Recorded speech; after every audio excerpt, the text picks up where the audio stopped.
What's up, guys? Welcome to 149. We are one away from getting every Pokemon in the original 150. But There's nonetheless, 151. we are here. We are ready to go. It is Thunder. You already know the drill. We're back. Let's just run it. We have our first pre-show match.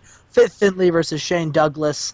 It is decent wrestling with little heat. Fit Finley defeats Shane Douglas, celebrating his newly signed lucrative contract. Well, because no, he hasn't signed it yet. nobody's gonna. We're having a bidding war for Fit Finley. Yes. And I'm gonna win. He's the hottest free agent of 1999. Oh, hell yeah, he is. No, And then, because I felt bad that I always forget to give him something to do, I gave Tommy Dreamer a championship match on the pre-show. He defends his hardcore title in a subpar wrestling match with Little Heat against Hardcore Balls. Yes, Good for Tommy Dreamer. hardcore balls. All right, let's get into the show. Holy shit. Okay. So, now, this is depending on if David actually turned on Rick in the episodes that we did a long time ago, which I think he did. I'm pretty sure he did. If he didn't, we're going to say he did, okay? So here's what happens. Ric Flair gets in the ring and he goes, "Last week, I was betrayed by my own flesh and blood." And he starts punching himself in the face to make himself bleed. He's already good. He already gashed. "My own flesh and blood! The Nature Kid turned on the Nature Boy!" He says, "David Flair, I don't even care that you turned on your own father, you son of a bitch! What I care about is that you turned on me to go fight with Fortune! Why would you turn on me to work with Fortune? They don't care about you! They don't care about anything but themselves! You hurt your mother! She has to stop crying! You hurt your sister! Your brother! You've ruined the family! And so you're gonna come down to this ring, and I'm gonna bend you over my knee, and I'm gonna tell you what's what!" and David Flair comes out and just says, "You know why I turned on you, Dad? I turned on you because I realized last week that I would never make it in this business by living under your shadow. If I wanted to make something of myself, I couldn't work with you. I couldn't be with you.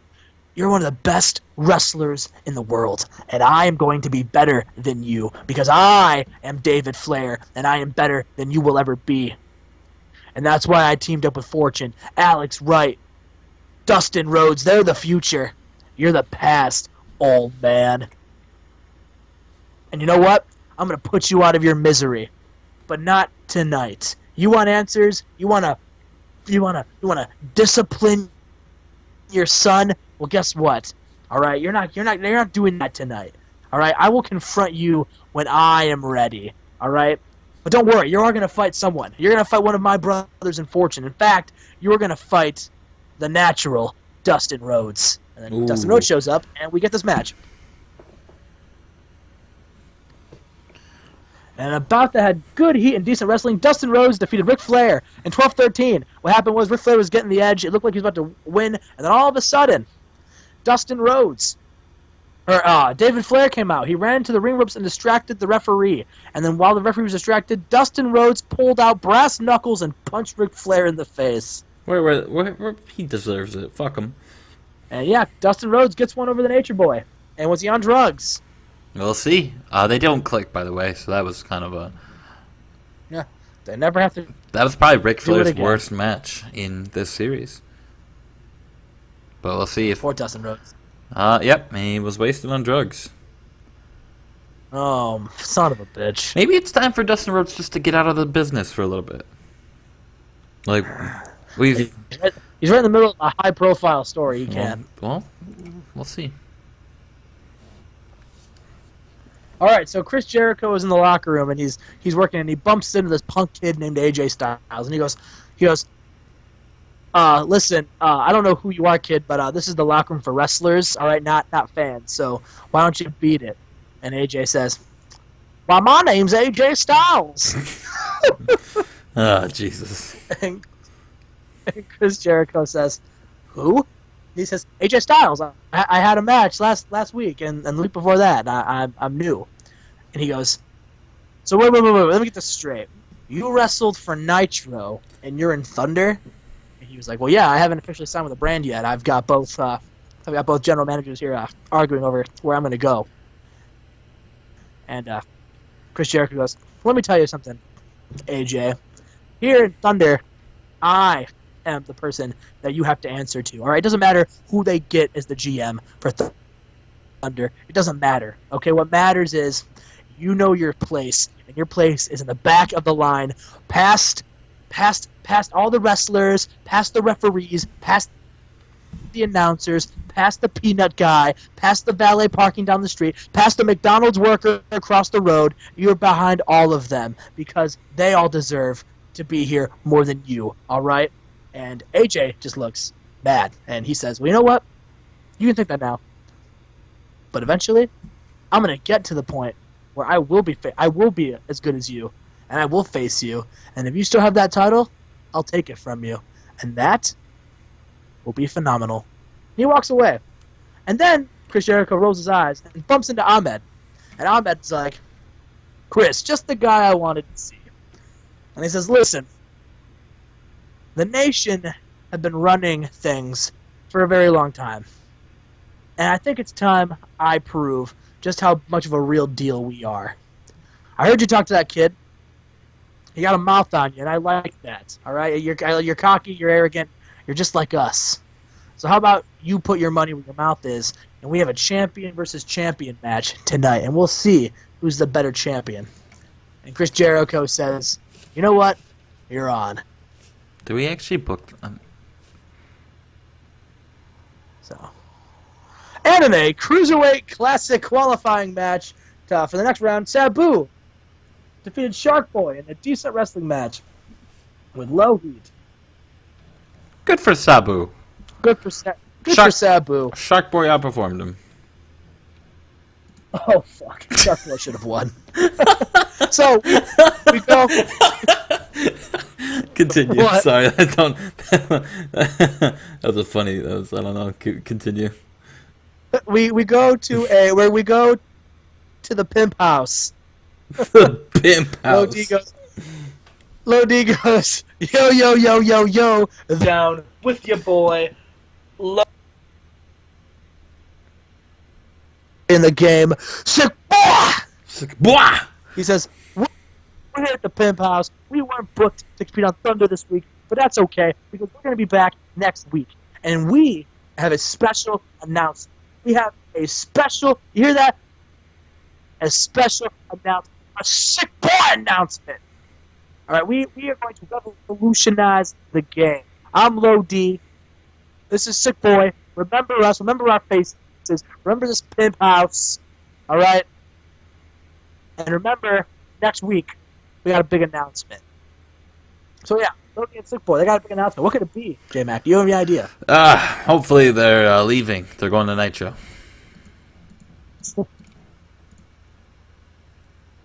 I don't know. Who knows? I don't have to wait and see for next week. But it was announced this morning when Diamond Dallas Page woke up. Because he's dead determined to take out. He wants to take out the Nation, and he said, you know what? I couldn't beat Ahmed, but I want a tag team title match tonight. And the new GM is a very generous GM. The new GM says, you know what? You can have it, but if you lose, all right, this whole thing with you and the Nation, done. All right, you can't face it. You're done. You're moving on. And Diamond Dallas Page says, sure, that's fine. And then the GM says, who is even your partner? And DDP said, you leave that to me. So Ron Killings and Stevie Ray get in the ring, ready to defend their tag team titles. Diamond Dallas Page shows up and he says, my tag team partner is someone that Stevie Ray knows very well. And I have one question for you, Stevie, and it's, can you dig it? Booker T's music hits. Stevie Ray, Ron Killings, they're shocked. They have no idea what's going on. The crowd's popping. And in this match, Diamond Dallas Page and Booker T defeat Ron Killings and Stevie Ray to win the WCW World Tag Team titles. Hell yeah. Hell yeah. And Booker T was not on drugs. There you go. Take notes, Dustin. Take notes, Dustin. We go backstage. Scott Steiner gets out of his gets out of his car. He's arrived. And the announcer says, "Scott Steiner, you you have a number one contenders match tonight against Bret Hart to decide who's going to face Chris Jericho. He says, Chris Jericho, that guy's just a shrimp. He's just a small bitch. He's not as big as the biggest man in the game. You see, I'm Scott Steiner, and the WCW, they don't know who they're dealing with. Because I'm Scott Steiner, I'm the genetic freak, alright? I eat, piss, and sleep greatness, and I have sex with everyone who is a gorgeous woman.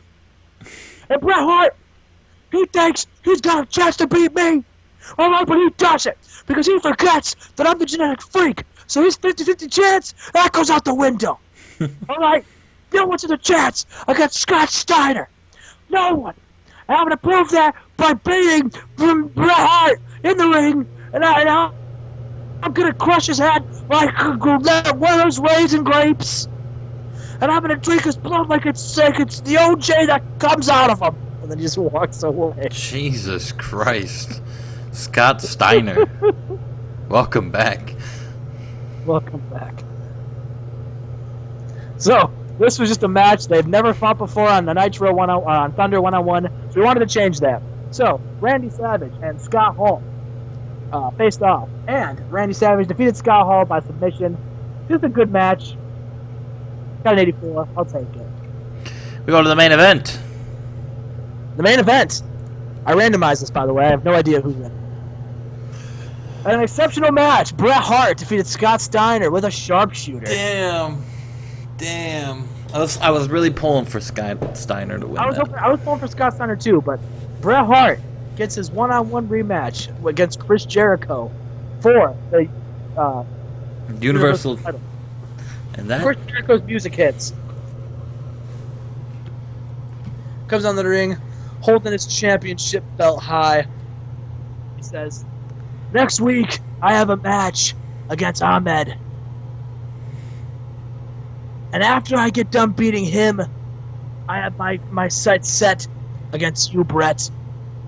He's sold out. It just so happens it's coming to us from Canada. So we will be wrestling in front of our friends and family. Bret, you and I go way back. I trained with you. You taught me almost everything I know. Almost. But you see, Bret, I am better than you. I am the future of this industry. You may be the best there is and the best there was, but I am the best there ever will be, because I am Chris Jericho, I am the Universal Champion, and I am the best at what I do. Alright? Do you understand what I'm saying to you, Bret? I am the best." And Bret Hart takes the microphone and goes, "Well, listen, Chris, since you want to talk a big game and you want to run your mouth, I hope you're ready for Ahmed next week, because after you get done with that, I will be who you have to worry about. And I am going to show you why I am the best when I make you tap to the sharpshooter in the middle of the ring. I embarrass you in front of all these people and all of our friends and family in Canada, and I take the Universal Championship, and I prove why I am the true champion of Thunder." And Scott Steiner takes the microphone. He goes, "None of you should be the champion because you're small. You're both small. Chris Jericho, you're flippy-doo bullshit. Bret Hart, by the sun. See, that's why you beat me. It was. You're a flute player. You're like one of the symphonic musicians with the flutes and the flukes, and you can't beat me again. Alright, so what you can do? Press 2 out of 3 balls. And if I win, that match is gonna be the triple threat." It says, "I beat you once, I'll do it again." And that's booked next week.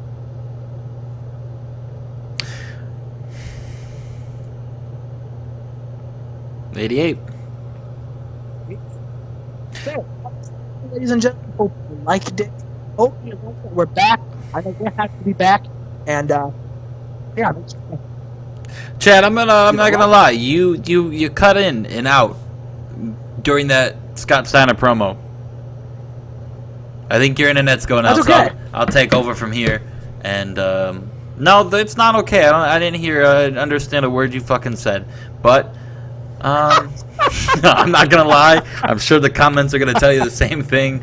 I'll you turned in the robot Chad for literally all that promo at the end. You want the last one? Yeah, the last Scott Steiner one. You want me to tell you what he said? Yeah, just give me a rundown so people know. What was He said that? Can you hear me now? Yeah.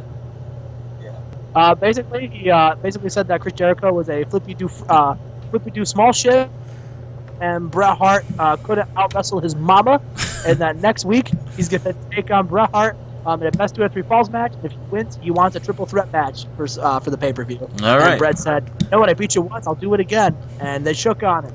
All right, there we go. You heard it here first, folks. First off, yeah, that'll be next week on Thunder. You had a better show here on Nitro or Thunder than Nitro, in front of more people, and we had a David Flair appearance. So there we go. That was episode 149. 149. So 150, the big 150, Monday Night Raw. 150, the big Monday Night Raw. But yeah, guys, make sure you leave a like and a comment, and we will see you guys later. Hell yeah. And remember, fuck AEW.